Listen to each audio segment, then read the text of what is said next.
Extreme fuel crisis বা চরম জ্বালানি সংকটের মুখোমুখি হতে যাচ্ছে বিশ্ব। মধ্যপ্রাচ্যে শুরু হওয়া যুদ্ধের জের সমগ্র পৃথিবীকে আঘাত হানবে।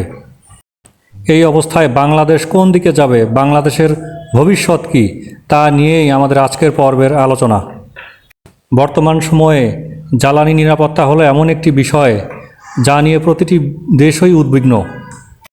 সবাই ভাবছে কিভাবে সে আগামীতে জ্বালানি সংকট কাটিয়ে নিজেকে নিরাপদ করে তুলতে পারে, এবং এক্ষেত্রে বাংলাদেশের অপশনগুলো আসলে কি কি, বা বাংলাদেশের কোন দিকে ধাবিত হওয়া দরকার, সে বিষয়ে রাষ্ট্রীয়ভাবে অত্যন্ত সতর্কতার সাথে সিদ্ধান্ত নিতে হবে।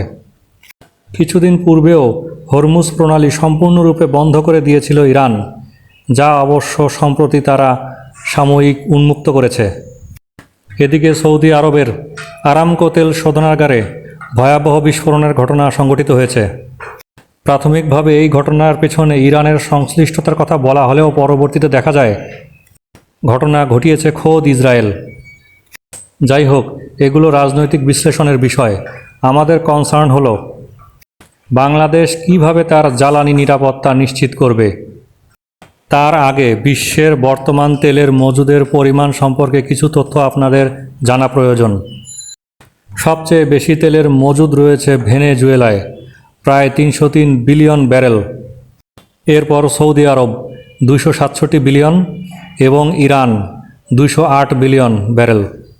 এছাড়া ওপেক এর দখলে রয়েছে প্রায় 80% তেলের মজুদ। তেলের মজুদের শতকরা হার হিসেবে ভেনেজুয়েলার দখলে রয়েছে 19.4%, সৌদি আরবের দখলে রয়েছে 17.1%, ইরান 13.3%, কানাডা 10.4%। এছাড়াও তেলের মজুদের দিক থেকে শক্তিশালী অন্যান্য দেশগুলো হচ্ছে ইরাক, ইউএই, রাশিয়া। এখন পর্যন্ত সমগ্র বিশ্বে আবিষ্কৃত মজুদ 1567 বিলিয়ন ব্যারেল।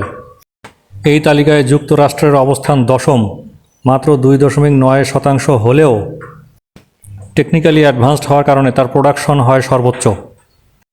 বাংলাদেশ মূলত 3টি দেশ থেকে তেল আমদানি করে থাকে: সৌদি আরব, ভারত এবং ইউএই।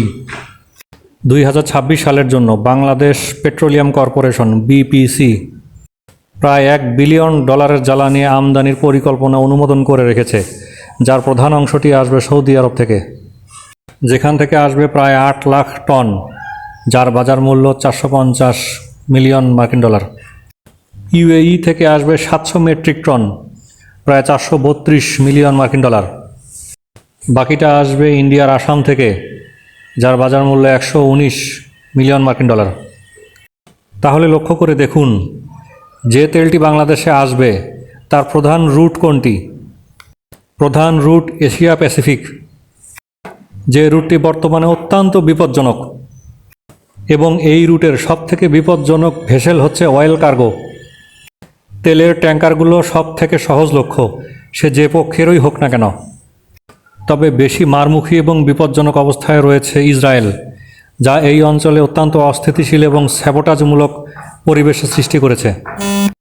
বলা যায় মধ্যপ্রাচ্যের প্রায় সমস্ত তেল শোধনাগার এবং তেলবাহী ট্যাঙ্কার বা কার্গো তার নিশানায় রয়েছে। তাই আগামী গ্রীষ্ম মৌসুম বাংলাদেশের জন্য হবে অত্যন্ত চ্যালেঞ্জিং।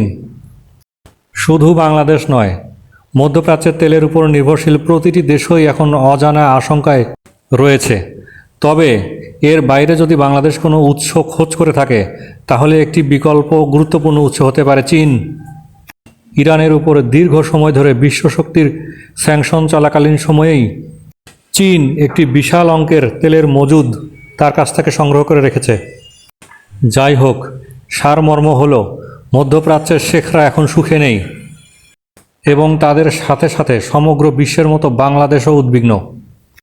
তবে বাংলাদেশের এই মুহূর্ত থেকেই উচিত জ্বালানি তেলের সাশ্রয়ের বিষয়ে মনোযোগী হওয়া, কারণ ফুয়েল প্রাইস বাড়বে, এটা অবশ্যম্ভাবী। আর তাই জ্বালানি তেলের সাথে সম্পৃক্ত সব কিছুরই মূল্য বাড়বে।